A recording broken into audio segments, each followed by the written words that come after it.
I must pay my respect to the President of India, but I beg to differ with the tone and tenor enshrined in the presidential address. Sir, this is the 15th President of India, and India is witness to 3 more acting president. कभी president की जब अभिभाषण होते हैं सदन में, तो कभी हमें उनकी जात या पात या धर्म के बारे में कभी सुना नहीं, लेकिन इस बार पहली बार ऐसा हो रहा है कि सारे हिंदुस्तान में ये ढिढोरा पीटा जा रहे हैं कि बीजेपी पार्टी ने एक आदिवासी को प्रेसिडेंट बना दिया, इसको एक चुनावी मुद्दा बना दिया, एक चुनावी मुद्दा बना दिया। मेरा कहने का मतलब थोड़ा सोचिए, ये क्या चुनावी, ये क्या सियासी फसल उगाने के लिए?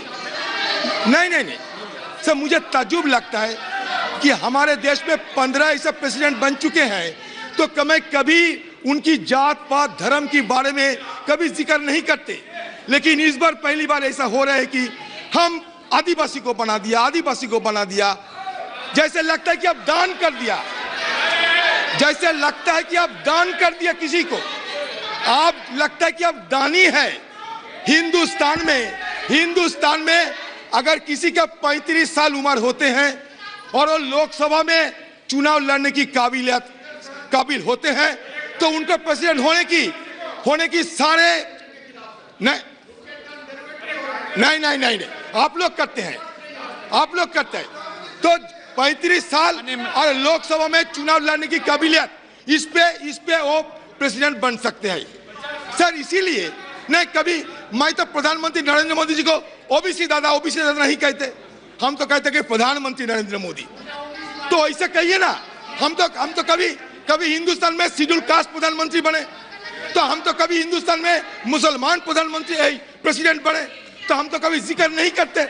लेकिन ये क्या होता है, आदिवासी, ये दया नहीं, ये हमारे महामहिम की काबिलियत पर आप शक जता रहे हैं। उनकी काबिलियत पर भरोसा करो, दान करने की कोई जरूरत नहीं है।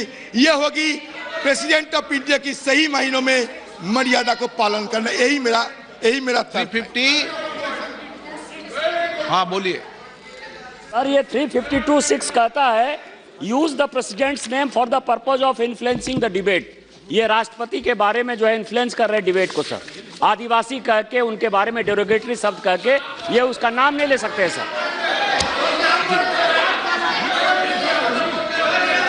352(6) सर, इसको एक्सपंज करिए सर। अभिभाषण पे कल से राहुल जी की भाषण होने के बाद सारे माहौल एक नया दिशा में आगे बढ़ रहे हैं। राष्ट्रपति के अभिभाषण में यह लगता है कि राहुल जी वर्सेस बीजेपी की जंग छिड़ गई है, तो मैं ये समझूं कि ये राष्ट्रपति अभिभाषण नहीं, ये राहुल जी वर्सेस बीजेपी हो रहे हैं। हर व्यक्ति ने, अरे प्रधानमंत्री जी के आने का पहले बहुत सारे ये लेफ्टिनेंट जनरल, सारे ब्रिगेडियर जनरल को यह तैनात किया गया सिर्फ राहुल जी को ठोकने के लिए। इससे यह पता चलता कि Rahul ji has taken the right code of the BJP party inefficiencies. ये राहुल गांधी जी साबित कर दिया है कि आप जितना चाहो राहुल गांधी को पप्पू बनाने की, राहुल गांधी जी खुद आपको पप्पू बना दिया, राहुल गांधी खुद आपको पप्पू बना दिया, आपको पप्पू बना दिया। इसीलिए हाँ कहिए ना। गृह मंत्री जी। माननीय अध्यक्ष जी, ये माननीय सांसद को पप्पू नहीं कह सकते। माननीय सांसद है, इनको पप्पू नहीं कह सकते। पॉइंट ऑफ ऑर्डर बोलिए। आप गृह मंत्री पॉइंट ऑफ ऑर्डर बोलिए। आप जानते हैं मैं किस संदर्भ पे बात करते हैं, आप जानते हैं, बखूबी जानते हैं। राहुल गांधी जी सही जगह पे निशाना साधा। राहुल गांधी जो तीर चलाई वो सीधा निशाने पे पहुंच चुके हैं, इसलिए आपके अंदर खलबली मच गए हैं। और ये खलबली के चलते ये बिखरे हुए बीजेपी पार्टी राहुल गांधी की खिलाफत में जुटे हुए हैं। एक इंडस्ट्रियलिस्ट अदानी, हिंदुस्तान में कभी एक इंडस्ट्रियलिस्ट के लिए एक सत्तारूढ़ पार्टी इस तरीके कभी पैरवी कर चुके हैं, एक इंडस्ट्रियलिस्ट के लिए। और ये हमारी मनगढ़ंत बात नहीं है, ये हिंडनबर्ग पेपर्स में आए। हम क्या करें आप बताइए। ये हिंडनबर्ग रिसर्च पेपर में आए हैं, हम क्या करें? जो हमें मिला है उसी पे बदौलत हम ये मुद्दे उठाते हैं। इसमें अन्याय क्या है? आप खुद बताइए, इसमें अन्याय क्या है? लेकिन आप अदानी की बात करते हैं तब आप गर्म हो जाते हैं, आप अधीर हो जाते हैं, आपकी जहन में सहन नहीं होते हैं।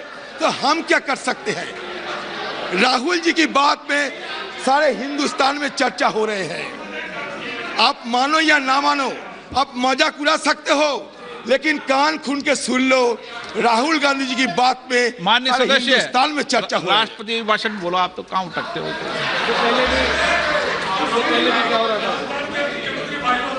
सर बहुत